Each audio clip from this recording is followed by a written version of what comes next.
Perfecto. Bueno, eso es lo que veíamos la semana pasada, o hace unas semanas. El temor de Dios es el alma de la piedad, y esta semana queremos ver las causas del temor de Dios.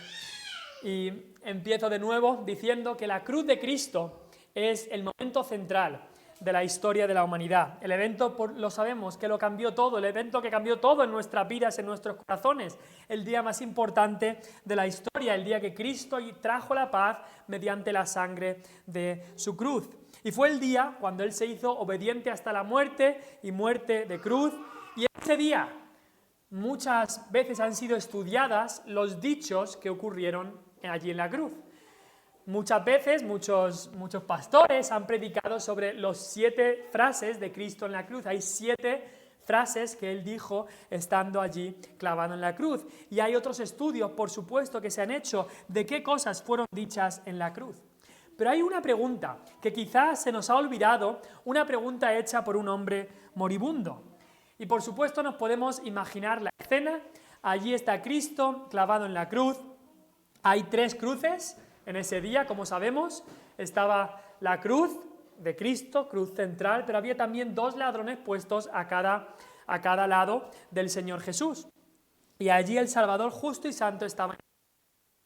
Estaban los gobernantes, los soldados, los fariseos, muchos de ellos riéndose de nuestro Salvador. Y tal era la burla que uno de los ladrones en la cruz también comienza a burlarse y a decirle a Cristo: si tú eres el Salvador, si tú eres el Cristo, salva a ti mismo y a nosotros también, si tú eres el Cristo.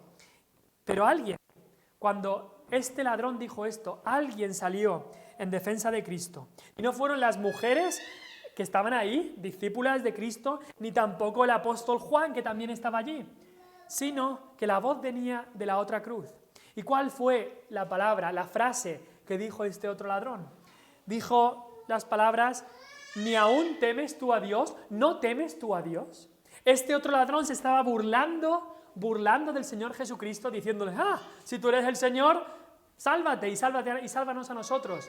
Y el otro ladrón le dijo al ladrón que se reía: ¿no temes tú a Dios? ¿Ni aún temes tú a Dios, incluso estando en esta condenación en la que estás? Este ladrón de la derecha, aún en estos últimos momentos de su vida, temió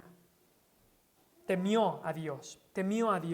Y se nos dice que ahí, en la misma cruz, hubo un cambio dramático en su vida. Puso su confianza en Cristo, le pidió que salvara su alma, y Cristo, sabemos que le dijo: de cierto te digo que hoy estarás conmigo en el paraíso, hoy estarás conmigo en el cielo. Este ladrón en la cruz, sabemos que al principio él tendría este temor de miedo de la condenación que iba a caer sobre él. Él había pecado delante de los gobiernos de este mundo y iba a ser muerto por su pecado, pero más que nada, él había pecado delante del gobierno celestial, delante del mismo Dios, y seguramente ese temor y miedo del castigo que le iba a caer por su pecado estaba en él.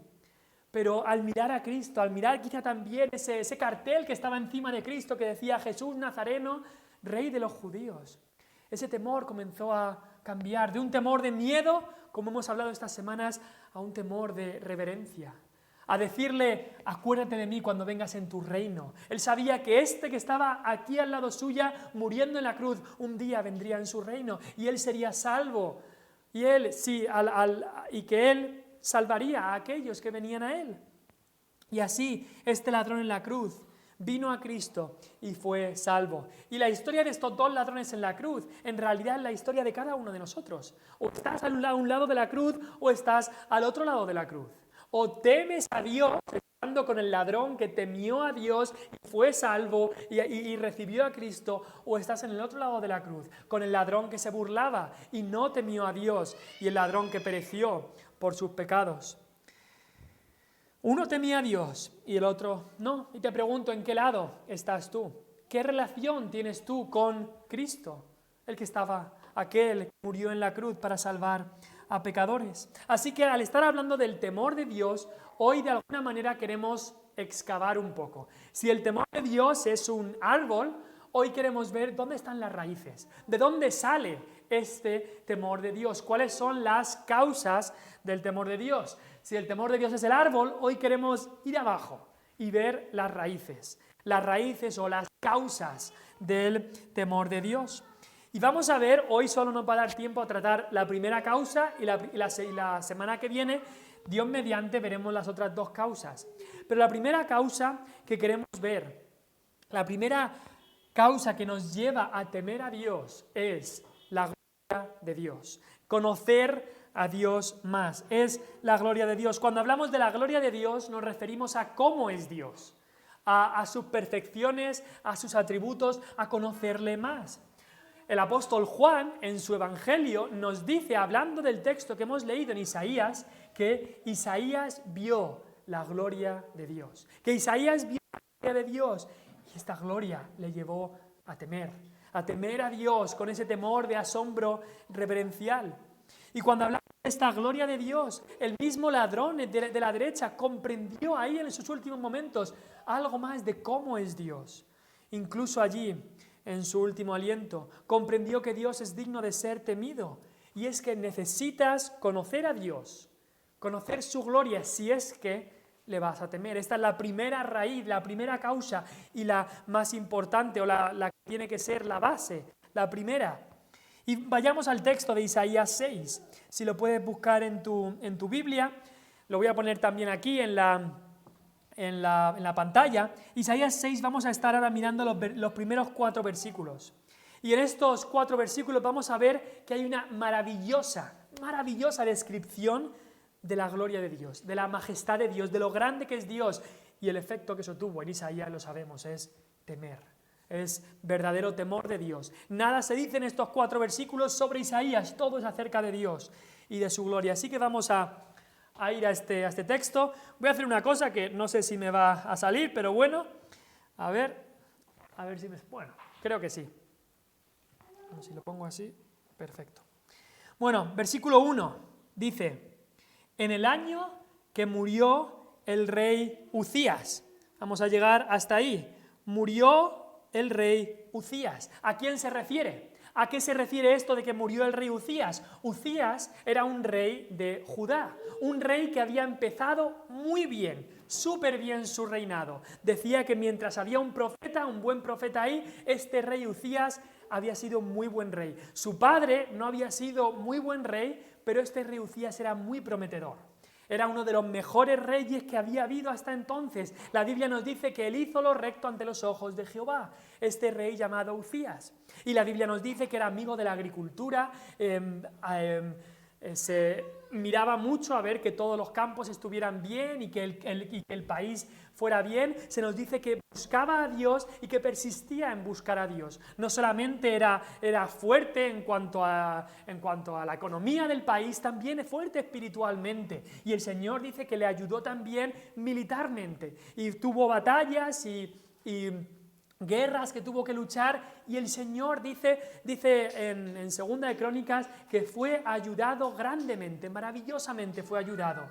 Era un rey prometedor. Y quizá Isaías había puesto sus ojos en este rey. Aquí está el rey. Quizá este es el hijo de David que iba a venir, que iba a traer salvación a Israel. Este sería el hijo de David que estaba viviendo esta vida tan perfecta y ayudado por Dios. Y quizá Isaías y quizá otra parte de Israel o de Judá habían puesto sus ojos en este rey Uzías.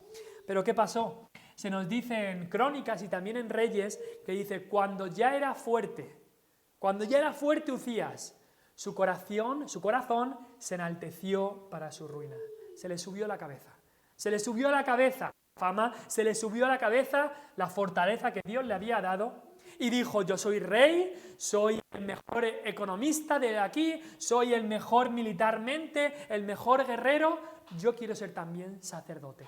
Y algo interesante ahí, Cristo es el único que es rey y sacerdote a la misma vez.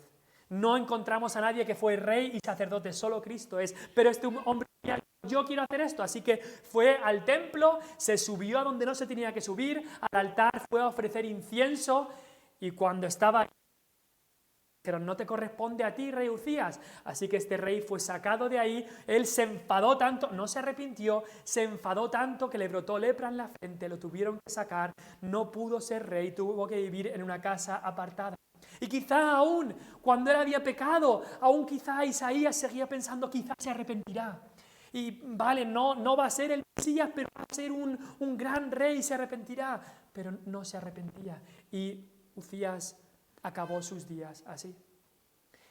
Y creo que es por esa razón, por la que fue justo en este momento, cuando Dios se le apareció a Isaías. Y el Espíritu Santo quiso que Isaías escribiese esas palabras en el año que murió el rey Uzías. Y es que nos pasa lo mismo a nosotros, ponemos nuestra vista en los hombres. Ay, este político es conservador, hace las cosas bien, tiene buenos valores morales. Este político, yo creo que él puede cambiar el país, puede cambiar el mundo quizás. Y ponemos nuestros ojos muchas veces en hombres. Ay, mira este pastor, mira este conferenciante, este evangelista, cómo Dios lo está usando. Y son hombres buenos. Pero ponemos nuestros ojos en hombres y entonces el Señor nos tiene que hacer lo mismo que le hizo a Isaías. En el año que murió el rey Uzías, en el año que este rey ya estaba muerto, ¿qué pasó? Sigamos leyendo. Vi yo al Señor. En el año que murió el rey Uzías, ya el rey Uzías estaba muerto. Y él vio al Rey de Reyes, al Rey verdadero, al Señor. Como nos dice ahí, mira la conexión. El Rey Uzías estaba ya muerto. Ahora está el Rey vivo y verdadero, el que va a vivir por toda la eternidad. Vi yo al Señor, sentado sobre un trono alto y sublime. Un trono alto y sublime. El mismo Isaías, en Isaías 57, versículo 15, llama a Dios el alto y el sublime. Y aquí se nos dice que Cristo, el Señor, estaba sentado sobre un trono alto y sublime. Alto y sublime. Y es que todo lo que es de Dios es alto y es sublime. Alto que no lo podemos comprender, alto, infinito y sublime, que va más allá de todo lo que podemos imaginar. Y Cristo, que es el que vio aquí Isaías, porque recordemos, Cristo es la imagen del Dios invisible. Siempre que Dios se revela al hombre de una forma que el hombre lo puede ver, es Cristo. Aunque esté en el Antiguo Testamento, es una preencarnación, es una encarnación de Cristo, aún en el Antiguo Testamento. Dice, vi yo al Señor sentado sobre un trono. El Señor está sentado sobre un trono. Estaba sentado antes de venir a esta tierra y ahora mismo, hoy día, también está sentado sobre el trono alto y sublime. Y ahí es donde lo ve el profeta Isaías. Dice ahí sus faldas, hablando de sus vestiduras. Y habla ahí de su presencia. Sus vestiduras son, por supuesto, infinitas. Esto es un símbolo que habla de su presencia. Y después dice, llenaban el templo. Esa palabra templo también se podría traducir por su palacio, su casa, su morada. Ahí está el Señor. Eso es lo que ve Isaías, la gloria del Señor. Y después nos habla de los serafines después. ¿Y quiénes son estos serafines? La palabra serafines significa seres ardientes, y podríamos ver que arden de la gloria de Dios que ven allí. Y es que es muy interesante lo que habla de los serafines. Dice que tienen 6 alas, con 2 cubren sus rostros, con 2 cubren sus pies y con 2 volaban. 6 alas, con 2 cubren sus rostros. ¿Por qué? Porque están en la presencia del Dios Todopoderoso, están en la presencia del Señor y tienen que cubrir su rostro. No lo pueden mirar directamente, se tapan los rostros por la reverencia y el asombro. Están sobrecogidos, impresionados por la gloria de Dios. Y eso nos muestra el temor de Dios que hay incluso en estos ángeles santos, un temor de asombro y reverencia. Cuanto más nosotros tendríamos que temer. Es lo que hizo Moisés, se tapó el rostro, como veíamos la semana pasada, cuando se encontró con Dios en la zarza, y eso hacen los serafines. ¿Y qué es lo que dicen estos ángeles? Pues cantan la canción parecida a la que hemos cantado nosotros hoy. Santo, santo, santo. Santo, santo, santo.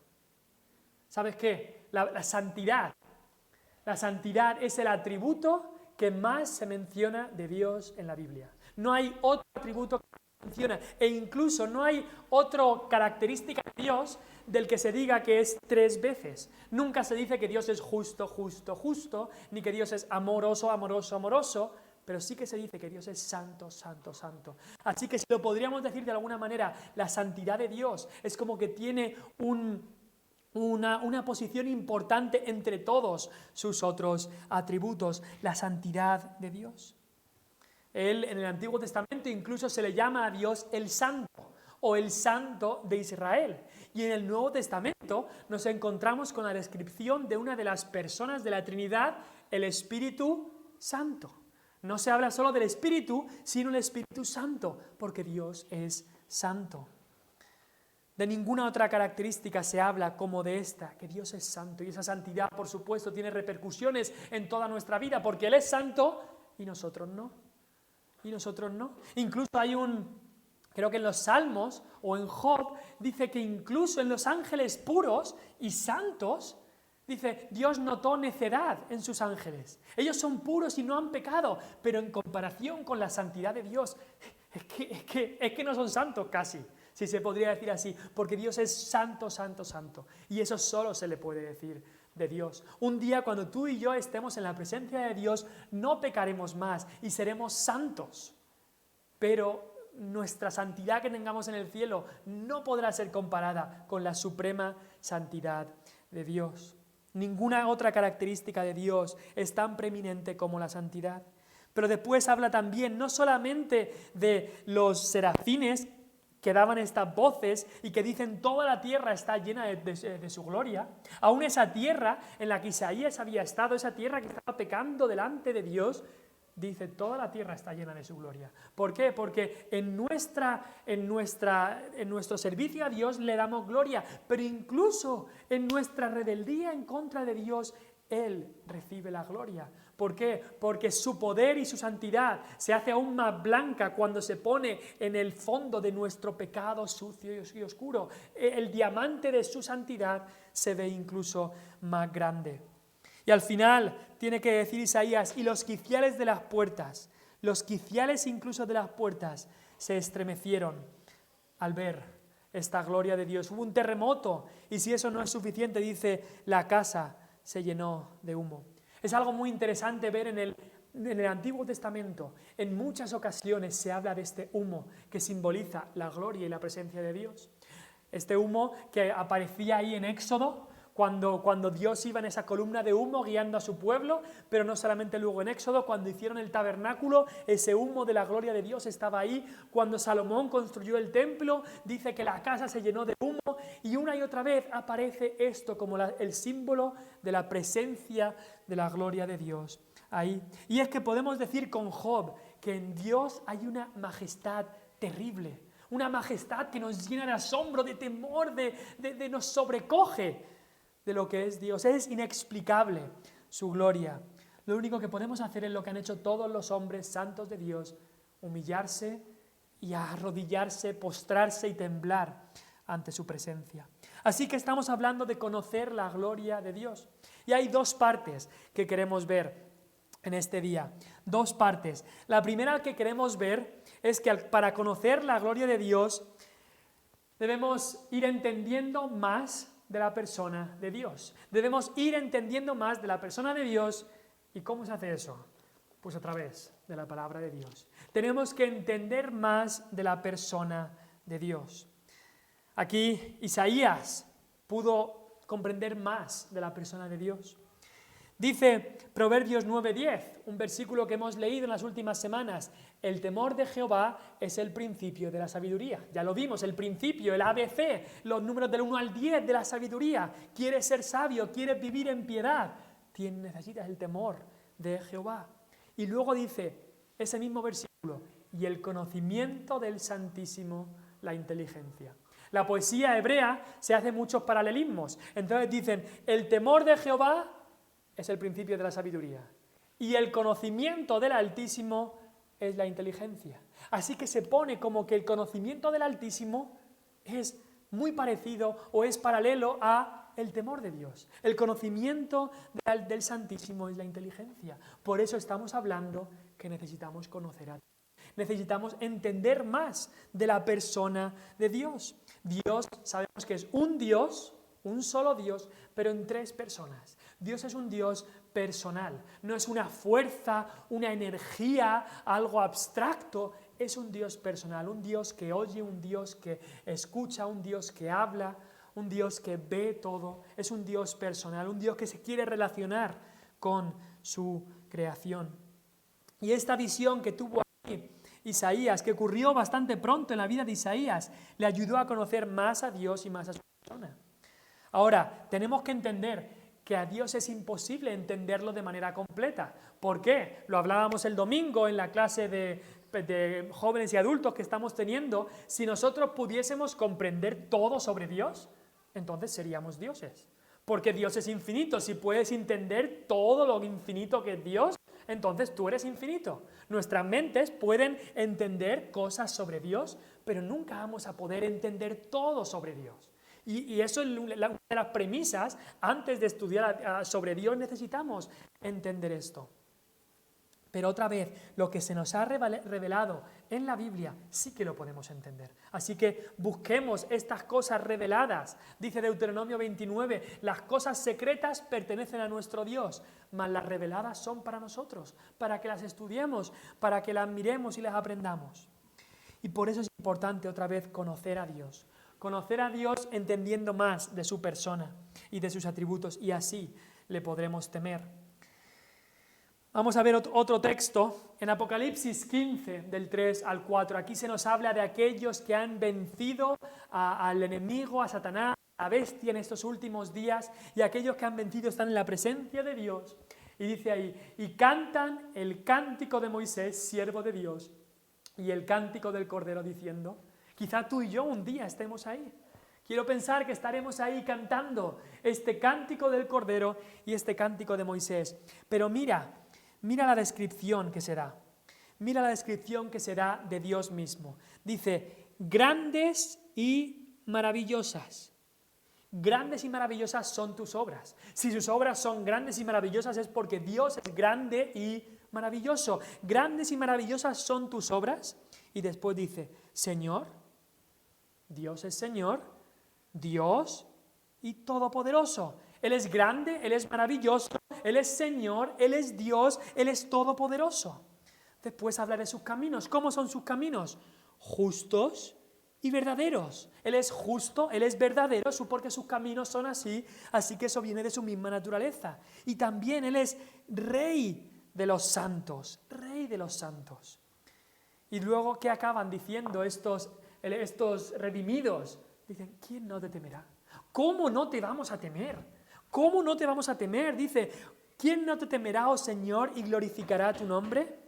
Pues solo tú eres santo. Habla de todos estos atributos y al final el atributo que pone, solo tú eres santo.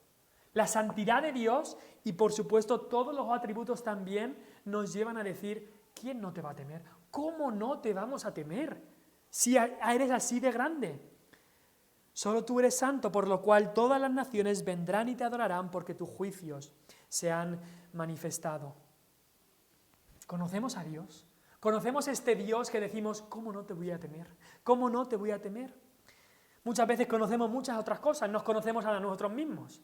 Y si nos dijeran, escribe un libro, pues muchos escriben su autobiografía, muchos escriben sus gustos. Podríamos escribir páginas y páginas de lo que hemos hecho en nuestra vida, de lo cómo nos ha ido, de lo que nos gusta, de lo que no nos gusta. Si nos dicen, escribe cosas sobre tu cónyuge, pues quizás sabemos sus gustos, su historia, sabemos cosas sobre nuestra esposa, nuestro marido, sobre nuestros hijos, también podemos escribir mucho, sobre nuestra familia podemos escribir mucho o decir mucho. ¿Cuánto conocemos sobre nuestro trabajo? Hay gente que se entrega alma y cuerpo al trabajo y te podría contar todo de lo que va a su trabajo y se lo sabe al dedillo. O su hobby, pues me gustan las motos y te puede decir todas las características de todas las motos que hay en el mercado. O me gusta el fútbol y te puedo decir los 25 jugadores, nombres y apellidos y edades que juegan en mi equipo favorito. Y podemos conocer todas esas cosas. Pero la pregunta que nos tenemos que hacer es, ¿conocemos al que realmente importa que le conozcamos? ¿Conocemos a Dios? ¿Conocemos a Dios? Me gustaría verlo con una ilustración. Imaginemos la historia de un niño que trágicamente justo después de nacer fue sacado de su hogar. Fue quizás secuestrado, arrancado de su familia y fue llevado a otro lugar con otros padres, otra cultura y otra familia. El niño se supone que no sabe nada de esto, por supuesto, su nueva familia le intenta convencer que por toda su vida ha estado ahí, que es hijo natural de esta nueva familia, que él pertenece allí, y el niño acaba más o menos creyéndoselo en su niñez, aunque hay ciertas cosas que no le cuadran. Hay como que este tipo de familia y esta cultura como que no encajo aquí, como que no alcanzo a estar satisfecho ni feliz aquí, pero bueno. Y un día, cuando este niño tiene más o menos, pues digamos, 14 años, recibe una carta. Una carta que le parece misteriosa. ¿De dónde vendrá esta carta? Y al recibirla y al girarla, dice, de tu padre verdadero, tu verdadero padre. ¡Oh! El niño se asombra, el joven empieza a abrir esta carta, está temblando a ver qué pasa. ¿Quién es? ¿Quién será? Y allí en la carta se le describe cómo su padre le ha buscado por tantos y tantos años, cómo su padre ha removido cielo y tierra para encontrarlo y por fin lo ha encontrado. Y allí en la carta este joven se da cuenta de que su verdadera familia no es en la que él está ahora, de que él no nació para estar allí. Se da cuenta de que no pertenece a esa familia y cultura, sino a la de su verdadero padre. También en la carta se le dice que su verdadero padre es rico y le espera una herencia grandísima ahí esperándole. Así que, ¿cuál es la reacción de este joven? La reacción de este joven, por supuesto, es querer conocer todo acerca de su padre. Quiere saber más de él. La carta que ha recibido la lee 1000 veces, la lee 10 veces cada día para ver si conoce más a su verdadero padre. Y así, leyendo la carta, puede aprender más y más de cómo es su padre. Es la única manera que tiene en ese momento de conocerle, leyendo la carta. Y por supuesto, quizá ya en vuestra mente lo estáis aplicando a dónde voy. Nosotros somos este niño. Este niño al cual su Padre Celestial lo ha buscado y lo ha encontrado. Aun cuando estábamos en la peor de las miserias, nuestro Padre Celestial nos ha encontrado. Y tenemos su carta. ¿Cuál es su carta? Esta es la carta. La carta que nuestro Padre nos ha enviado diciendo, ven a mí, conóceme, conóceme. Y en esta carta se describe cómo es nuestro verdadero Padre, lo que Él ha hecho por nosotros, y así le podemos conocer más y más, conocerle como Él es, leyendo la carta que nos ha enviado. Si te preguntaran cómo es Dios, ¿cuánto podrías decir de cómo es Dios? ¿Cuánto podrías escribir sobre cómo es Dios? Los niños, hay un catecismo, el catecismo de preguntas y respuestas de Westminster, y dice lo siguiente: ¿qué es Dios? Y es una definición muy corta, aunque nos parezca larga, es muy corta, esto lo aprenden los niños, pero es una definición que nos ayuda a conocer más a nuestro Dios. Y lo primero que dice es Dios es espíritu. Dios es espíritu. No nos creamos que Dios en su persona que lo podemos tocar. Dios es espíritu. Así lo dijo Cristo. Dios es espíritu y los verdaderos adoradores en espíritu y en verdad es necesario que le adoren. Dios es espíritu. Entonces tenemos que entender esto. Y después dice, infinito, eterno e inmutable. Nos habla aquí tres adjetivos. Tres adjetivos: infinito, eterno e inmutable. Un adjetivo infinito, ¿qué significa? Que Dios no tiene fin.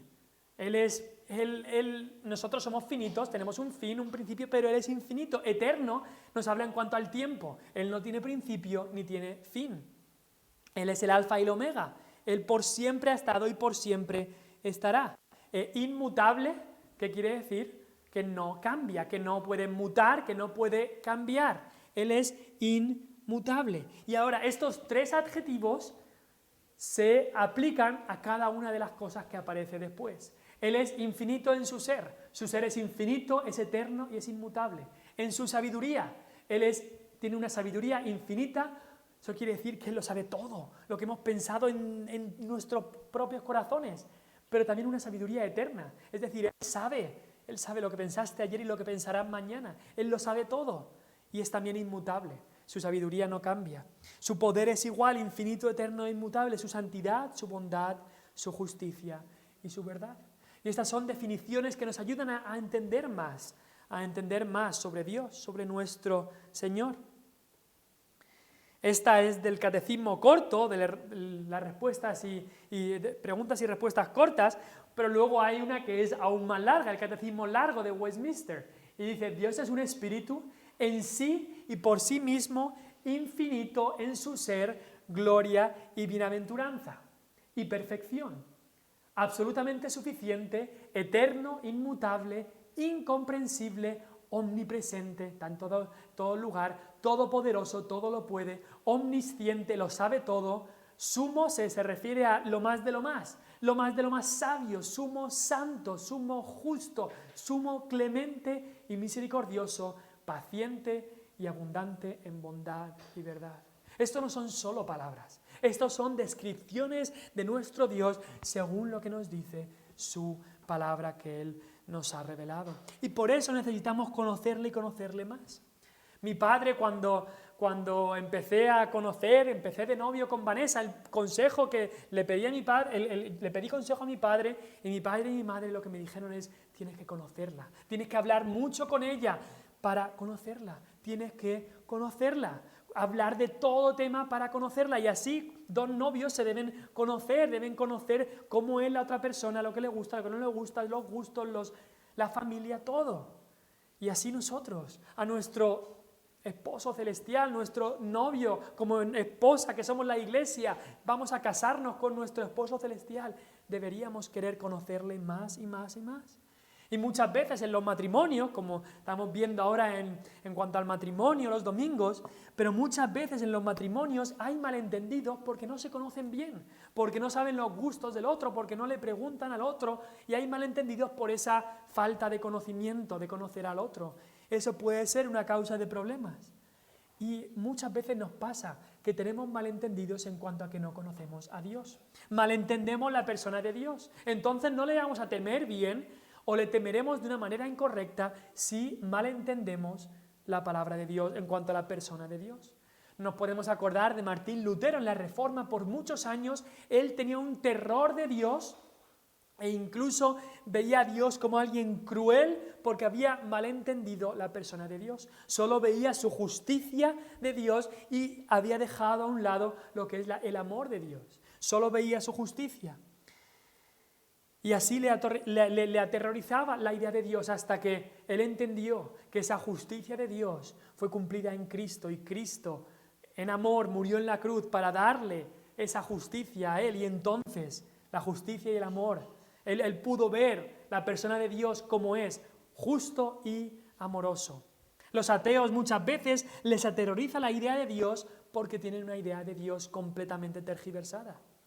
Y es que el temor de Dios, que viene de conocer a Dios en todos sus atributos. No solo una cara de la moneda, sino todos los atributos de Dios. No solamente conocer la justicia de Dios. Ay, por eso le temo. Yo temo a Dios porque es justo y le amo porque Él es amor. No, no funciona así. No es que temamos a Dios porque Él es justo y le amemos porque es amor. No. Tememos a Dios porque es amor y porque es justo. Y amamos a Dios porque Él es amor y porque Él es justo.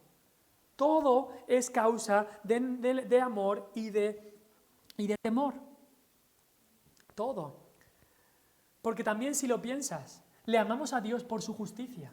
Sí, debemos amar a Dios porque Él es justo. ¿Por qué? Porque si Él no fuera justo, entonces no tendríamos ninguna seguridad de ir al cielo. No tendríamos ninguna seguridad de un día estar ahí. Así lo dice en 1 de Juan. Él es fiel y justo para perdonar nuestros pecados. No fiel y amoroso, sino fiel y justo. ¿Por qué? Porque aunque suene un poco extraño, para aquel que ha creído en Cristo como su Salvador personal, aquel que ha creído en Cristo como el que pagó nuestro pecado, lo justo es que vaya al cielo. Fíjate lo que he dicho. Lo justo para aquel que ha creído en Cristo es que vaya al cielo. ¿Por qué? Porque Cristo ya pagó con la multa, Cristo ya pagó la fianza. Imaginemos un tribunal. El juez pone una fianza y este criminal tiene que ir a la cárcel hasta que la fianza sea pagada. Si alguien viene y paga la fianza, lo justo es que esa persona pueda estar libre, ¿no? Pues de la misma manera, si Cristo ha pagado el precio de nuestro pecado en la cruz, lo justo es que Dios nos lleve a su presencia para estar con Cristo. No por nuestros méritos, para nada, sino por los méritos de Cristo. Así que por eso, dice 1 de Juan, Él es fiel y justo para perdonar nuestros pecados. Y por eso amamos y tememos a Dios por su amor y por su justicia. No es que tengamos una dualidad de, yo temo a Dios por esto y le amo por estas otras cosas. No, tememos y amamos a Dios por todo lo que es, por todo lo que es. Dios no es inconsistente. El pastor Pablo Wasser trae esta ilustración y imagínate que un padre, su hijo viene un día y le dice, mira papá el dibujo que he hecho, y el padre dice, qué buen dibujo, mira, ahí está papá, mamá y todos, qué bien el dibujo, muy bien hijo, y los colores, qué bien, y el niño se pone muy contento, y al día siguiente el niño viene con otro dibujo, y el padre le pega un sopapo, lo tira al lado y dice, vete por ahí. Ese niño va a temer al padre. Pero no lo va a temer por las causas correctas, va a tener miedo y temer a su padre por la inconsistencia de su padre. Porque un día es amor y otro es cruel. Y no tememos a Dios porque Dios sea inconsistente. No, Dios es cada día de su vida, si se podría decir así, aunque Él no tiene tiempo, cada día Dios es amor y justo, amor y justicia. Su amor es justo y su justicia es amorosa. Dios es todos sus atributos a la misma vez. Así que le amamos a Dios y le tememos por su amor y por su justicia, por todo lo que es. Y Satanás trabaja duramente para que solo veamos una parte de Dios. Eso dijo un puritano llamado Thomas Manton. Solo trabaja para que veamos una parte. Hay mucha gente en el mundo evangélico, Dios es solo amor. Y mucha otra gente que se desespera, ay, Dios es solo ira y justicia. No tenemos que ver solamente una parte de Dios, sino todo el ser, todos los atributos de Dios. Y por eso esta es una de las raíces más importantes en este árbol del temor de Dios. Esta es una de las causas más importantes, conocer a Dios, conocer la gloria de Dios. ¿Por qué? Porque esto nos va a llevar luego a temer a Dios, porque el temor de Dios es el alma de la piedad. Estas cosas que estamos hablando tienen que entrar en nuestra cabeza, tenemos que comprenderlas, pero también tienen que llegar a nuestro corazón para aceptarlas y recibirlas, y luego se van a ver en nuestras acciones, en lo que hacemos. Así que, si eres un hijo de Dios y estás aquí, te pregunto, ¿conoces a Dios? ¿Conoces a la persona de Dios quizás mejor de lo que le conocías el año pasado? Dedica tiempo a conocerle, a leer su palabra. Quizás sería bueno cada mañana, quizás no es bueno cada mañana un tiempo en el día para dedicarlo a leer su palabra. Si de verdad conoces a Dios, debería haber ese deseo en tu vida de querer conocerle a través de su palabra. Un tiempo quizás es bueno tener una libreta y apuntar qué dice el texto que he leído sobre Dios. ¿Qué aprendo sobre Dios? Aprendo sobre la misericordia, la justicia, la santidad, la bondad, el amor, la omnipotencia. ¿Qué estoy aprendiendo sobre la persona de Dios? Si estás leyendo ya la Biblia diariamente, te animo a seguir haciendo esto, y quizá hay otros libros buenos que te puedo recomendar. Aquí he puesto 3, unos libros que leí, unos libros que leí de los 16 a los 25 años, es decir, son para gente joven relativamente también, y para gente de todas las edades. Un libro de Tozer se llama El conocimiento del Dios Santo, conociendo más a Dios. Los atributos de Dios, de A.W. Pink, también te recomiendo ese libro. O el libro también de escribir, El único Dios verdadero, de Pablo Wasser. Libros que nos ayudan a conocer más a Dios. Pero por supuesto, el libro que tenemos que estar leyendo cada día es la palabra de Dios. Pero quizás tú dices, bueno, esto está bien, pero vienes con excusas. Y quizá hay excusas que puedas tener en tu mente. Una excusa que mucha gente pone es, bueno, esto de conocer a Dios y de estudiar y tal, bueno, pero unos dicen soy demasiado joven, otros dicen soy demasiado mayor. A mí ya se me ha pasado esto, o yo soy demasiado joven para empezar esto. Pero Dios nos ha dado prácticamente a todos, en nuestra sociedad, la capacidad para poder leer. Y Dios quiere que los niños ya de pequeños ya vayan conociendo más a Dios a través de su palabra. Así lo dijo Cristo, dejad a los niños venir a mí y no se lo impidáis. Nadie es demasiado joven para comenzar a conocer a Dios, ni demasiado mayor para estar conociendo más a Dios. Me acuerdo del apóstol Pablo en una de sus últimas cartas a los filipenses. Y ya estando en la cárcel había predicado miles de sermones, había escrito muchísimas epístolas, había ido por medio mundo conocido predicando a Cristo. Y aún en ese momento dice, mirar, estimo todas las cosas como pérdida, como basura, y lo que yo quiero es ganar a Cristo y conocer a Cristo. Y la gente diría, pero Pablo, ¿tú ya conoces a Cristo, no? La respuesta de Pablo que nos diría a nosotros sería, aún no del todo, aún no, siempre hay muchísimo más que conocer. Pablo diría, solo he acariciado un poco de la superficie, aún hay tanto y tanto más que conocer de Cristo y de Dios. Y esa es una excusa que gente pone, ay, soy demasiado joven o demasiado mayor, pero nadie es demasiado joven, demasiado mayor. Si aún Dios te conserva el poder pensar y el poder meditar, entonces estás en la edad de poder conocer y estudiar y meditar más en la persona de Dios. Otros vienen con esa excusa, a mí no me gusta pensar. A mí eso de pensar y leer y estudiar, no. A mí pónmelo en una película y ahí sí. Pero esto de pensar y estudiar, no, yo no soy de ese tipo de persona, no tengo una mente brillante, no soy de leer tampoco. Te tengo que decir, si tú no te gusta, no quieres leer, tienes un problema como cristiano, porque Dios se ha revelado a nosotros a través de palabra, no a través de una película, ni a través de teatro, sino Dios se ha revelado a nosotros no a través de una imagen, sino a través de palabras, y las palabras se leen.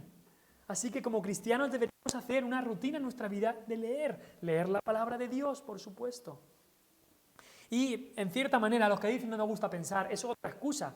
¿Por qué? Porque utilizamos la mente para muchas otras cosas. Para contar si me han dado bien el cambio o no, la mente funciona rápido. Ahí me debes €1, me has dado €1 menos. Ahí sí que funciona la mente. Y en muchas otras cosas, en el instituto o en otras cosas, somos rápidos para pensar. Pero cuando viene la palabra de Dios nos cuesta tener que pensar en cuanto a estas cosas.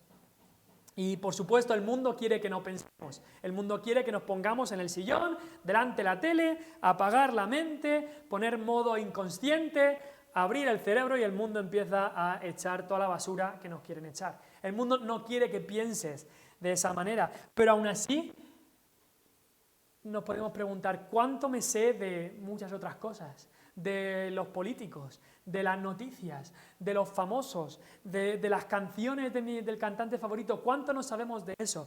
¿Y cuánto conocemos de nuestro Dios?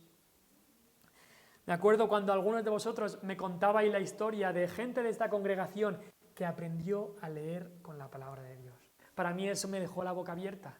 Y me hace ver la falta de estudio de la palabra de Dios, que alguien aprenda a leer con la palabra de Dios.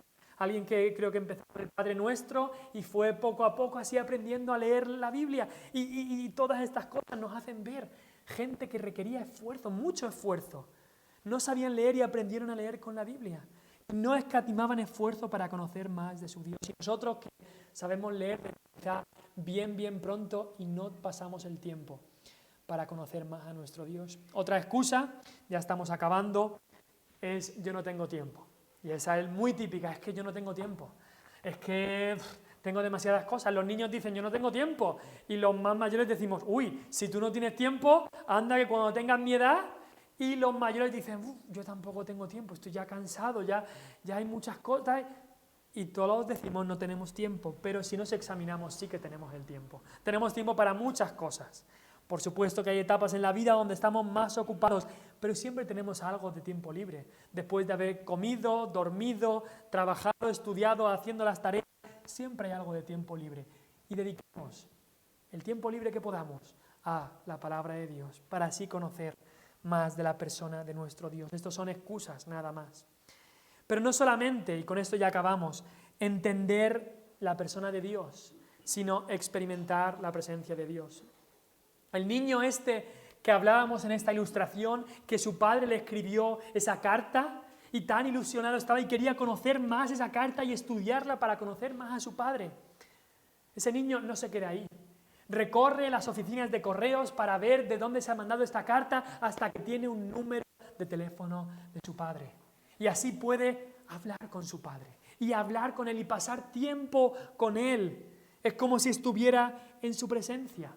Y así para nosotros como cristianos, la oración es este instrumento que tenemos para experimentar la presencia de nuestro Dios. No solamente para entender con nuestra mente más cómo es Dios, sino para experimentar su presencia. Es otro modo clave y crucial para conocer más a Dios. Isaías, lo tenemos ahí, no solamente entendió lo que cantaban de santo, santo, santo, sino que experimentó la presencia del Creador de todo el universo. Y así, si tú quieres conocer más a Dios, conocer su gloria para así poder temerle, entonces necesitas experimentar su presencia. No me refiero a tener una visión, un sueño, algo místico, no. El cristiano debe vivir en la presencia de Dios. Los valientes profetas del Antiguo Testamento, como Elías o Eliseo, tenían una forma curiosa de decir las cosas, y cuando hacían una afirmación decían, vive Jehová, o decían, vive Jehová de los ejércitos, en cuya presencia estoy. Y repetían eso. Leemos 2 veces al menos que Elías lo dijo y otras 2 veces que Eliseo lo dijo. Vive Jehová en cuya presencia estoy. Vivían en un mundo que había echado a Dios todo lo lejos que se podía. Habían abandonado a Dios, pero ellos aún en ese mundo vivían en la presencia de Dios. Y así nosotros como cristianos debemos vivir en la presencia de Dios. Ahora dirás, bueno, si Dios está en todas partes, entonces, bueno, todo el mundo vive en la presencia de Dios. No. Sí que es verdad que Dios está en todas partes, pero su presencia especial está con los que le temen. Dios estuvo allí en el jardín del Edén, la presencia especial con Adán y Eva. Dios luego su presencia especial estuvo en el tabernáculo, después en Cristo mismo, Emmanuel, Dios con nosotros. Y ahora su presencia está en cada creyente, en la morada que tenemos del Espíritu Santo. La comunión íntima de Jehová es con los que le temen. Y si lo piensas, es normal. ¿Cómo no le vamos a temer? ¿Cómo no va a temer un ser humano a Dios si Dios se acerca y tiene comunión íntima con nosotros? Es impensable tener comunión con el Dios del universo sin temerle. Así que busquemos esa comunión con Dios a través de la oración. Es indispensable para conocer a Dios. Allí es donde encontraremos ese temor de Dios cuando estemos en la presencia de Dios y le conoceremos más. Así que esta primera causa que hemos visto hoy, de esta raíz del temor de Dios, es conocer a Dios, conocer su gloria, y eso consiste en entender más la persona de Dios y experimentar más de la presencia de Dios. Vamos a orar, no vamos a cantar el último himno porque el tiempo se ha ido, así que después tendremos los anuncios, después de orar y ya empezaremos el tiempo de oración.